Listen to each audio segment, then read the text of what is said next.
Hi everyone. In this video, we're going to attempt to answer the question, is Carmilla scary? Well, the immediate answer to that question is, it depends. Are we talking about 2020 scary, or are we talking about 1872 scary?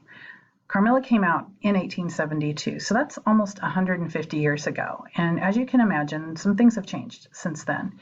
And so you're not going to be surprised to hear that the initial response to that question, like the more serious response to that question, is that what made Carmilla scary in 1872, or at the very least what made Carmilla shocking and maybe even unsettling, is very different from what we find shocking and unsettling today. And that, of course, just has a lot to do in some respects with the fact that over time, people change in terms of their tastes and preferences when it comes to all sorts of things, including what they find scary or shocking. So if we answer in the, well, are we talking 2020 scary or 1872 scary, we know that in 2020 terms, Carmilla is not scary at all.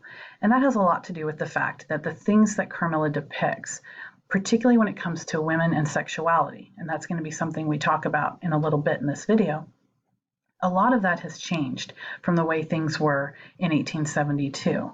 So the things that made Carmilla unsettling for readers in 1872 are actually things that today we consider pretty normal or just average. And so that's one way to answer that question, especially in regard to 2020 scary. But we also want to keep in mind that there are two terms when we think of what is scary that we want to keep in mind, just with regard to how we respond to a story or to a film or to a television show, for example, and that's terror and horror. When we talk about the Gothic, stories like Carmilla, for example, Gothic tales tend to lean more towards terror than they do to horror. And here's the distinction between the two. Terror has to do with things that cause us anxiety, that create suspense, a sense of foreboding, make us nervous, maybe even make us a little unsettled and fearful, but don't cross over the line to horror. So what's horror then? Well, horror is stuff that makes us, well, disgusted and repulsed, things that we feel grossed out by, in fact. So if you think about the film series, Saw movies, for example, that's a really good example of horror because a lot of the scares of Saw movies come from gross things, body parts, and all sorts of things. I haven't seen the films, to be quite honest, but I know that the basic premise of those films is about horror and disgust and repulsion. It's not really so much about terror. What we can see in other films and shows like American Horror Story, for example, I think is a blend of terror and horror. But regardless of whether we're talking about American Horror Story, Saw, or Paranormal Activity or anything like that, we do know one thing, which is that our bar for what we find terrifying, horrifying, etc., that's been raised pretty high. In other words, we have a pretty high tolerance for things that we find shocking and unsettling. And so I think it's worth keeping in mind that our kind of measure for what we find upsetting or scary is very, very different from what readers in 1872 might have found scary and unsettling. So keeping that in mind, let's go ahead and talk about the two things that I really want you to think about as we pursue the question, is Carmilla scary?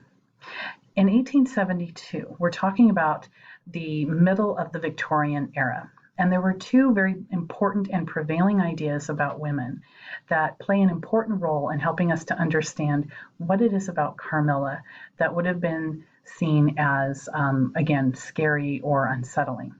So let's start with the first idea or the first part of the culture that we need to know about. And that has to do with how women were perceived in relation to their emotional state as well as their intelligence.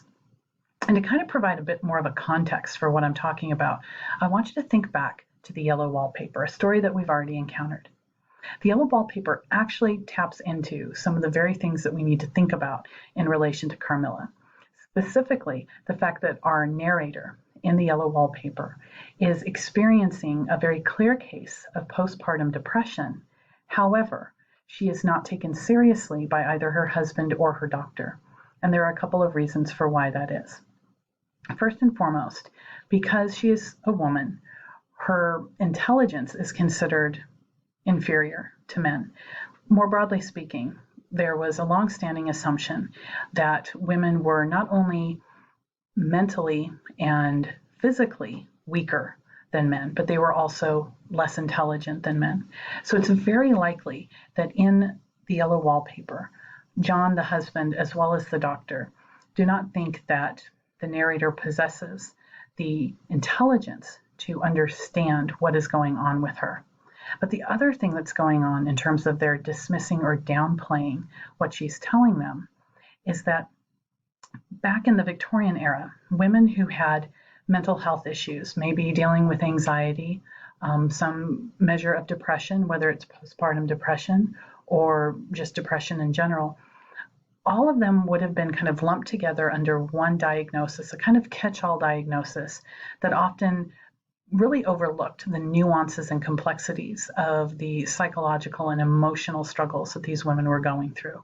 And it was a term called hysteria. Hysteria just simply referred to the tendency really of women to exaggerate their emotional and psychological feelings, to not understand them. And also it was a reflection of women's tendencies to not be very in control of their emotional well-being, because there was a general widespread assumption that, again, women couldn't control their emotional state, or they were always more sensitive, more likely to experience emotional breakdowns or just being more emotionally sensitive to things. And therefore, we needed to make sure that that was kept in check. So what we see in the Yellow Wallpaper is a very good example of one of the perceptions of women that was a problem, certainly for our narrator in the Yellow Wallpaper, and even applies to our narrator in Carmilla. Laura, as you will see in this story, at one point in particular, is really hesitant to tell her father about a very upsetting experience that she had, because she doesn't really believe that her dad is going to believe her. She's pretty certain that he will dismiss what she's saying, and that fact alone tells us a lot, that she actually is aware, even if it's not on a very critical level, that her feelings, her experiences, and her ideas are not going to be treated with the same sort of seriousness that they would be perhaps if they were coming from a man. In fact, that's one of the reasons why we see the prologue in Carmilla. Laura's story is pretty impressive, but it's also really incredible, hard to believe, in fact.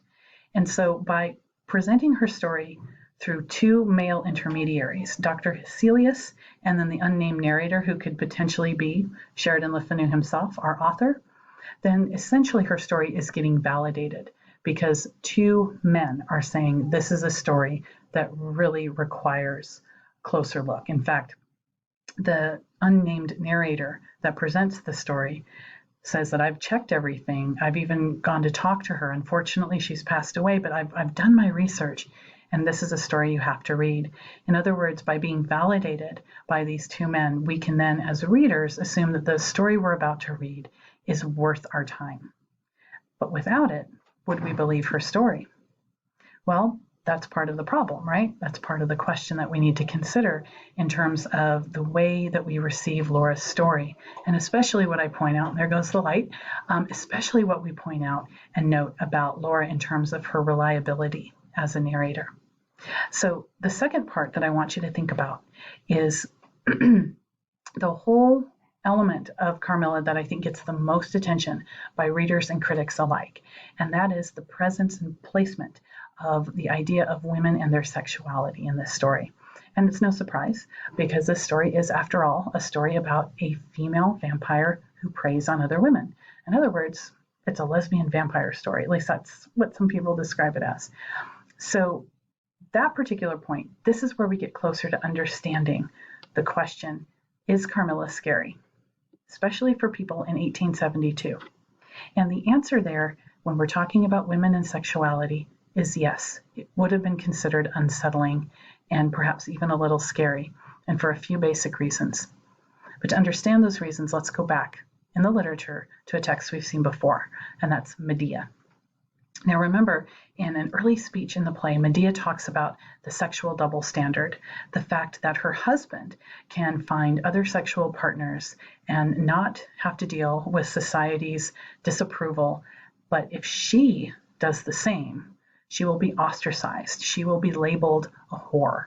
She cannot do this because society allows men to have sexual desire and to pursue those sexual desires, but for women it's not that simple. Women are supposed to protect their sexual chastity or purity at all costs, from basically birth to the grave. As a young woman, she protects her virginity so that she can be a virgin on her wedding night. When she marries, she protects her sexual purity in order to be a loyal wife. And also in the case, especially when we're thinking about the nobility or the aristocracy, that's really important that a wife maintains her sexual purity in marriage so that it's clear that the children she is bearing are actually legitimate heirs to a king or a duke or whatever. So there's a very particular social and cultural reason for her maintaining her sexual purity. And there are also religious reasons too. If you think to the basic dichotomy of the Mary and the Magdalene, the virgin and the whore, the Virgin Mary represents the ideal woman in terms of being sexually pure, faithful to her husband, demure, etc. Mary Magdalene, by contrast, is the bad woman, the woman who has fallen because she is a prostitute. She is obviously not sexually chaste or pure, and her sexual promiscuity marks her as a damaged person. She is not a good woman. And this has a lot to do with the idea that a big part of a woman's value lays in her body, specifically in the purity of her sex. And this is an important idea for what we're seeing in Carmilla.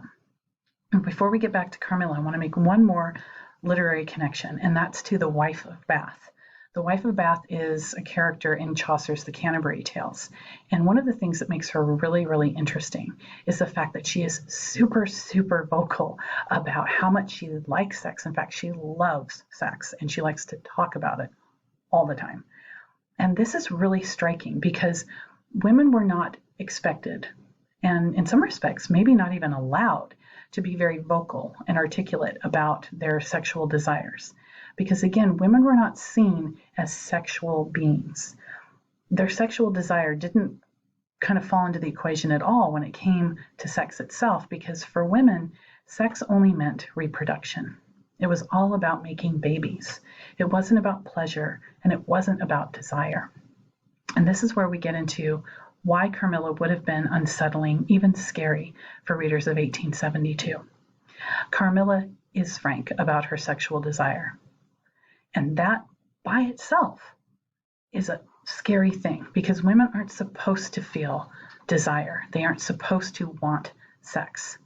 But the other thing that makes her scary, as you can imagine, is that her desire is directed towards other women. And this not only makes her scary, but it makes her aberrant. She's an outsider, a sexual outsider, and that's dangerous. Because a woman who desires another woman is acting outside of the bounds of conventional heteronormativity, out of heterosexuality. She is not heterosexual. She's gay. And that desire is not acceptable for the maintenance of a proper family unit. So she's not only expressing sexual desire, which she's not supposed to have, but she's expressing desire for someone she's not supposed to desire, another woman. And so if you start to think about why that in particular would have been so unsettling, then we start to get an idea as to why Carmilla would have been perceived as a scary story back in 1872, why it would have shocked readers back then to see a young woman expressing her desires in this way, expressing same-sex desires, and at the same time, the monstrosity that she has become, a predator, a vampire. You put all of those things together, and that's where we get the answer to the question, is Carmilla scary? Yes. In 1872, absolutely. Now, as we follow through with the story, I want you to think about the ways in which Carmilla connects to our present day. There are many ways in which it seems outdated, especially the fact that a lot of what made it scary then isn't scary now. So as you proceed, Think about that question and we'll follow up in a discussion board.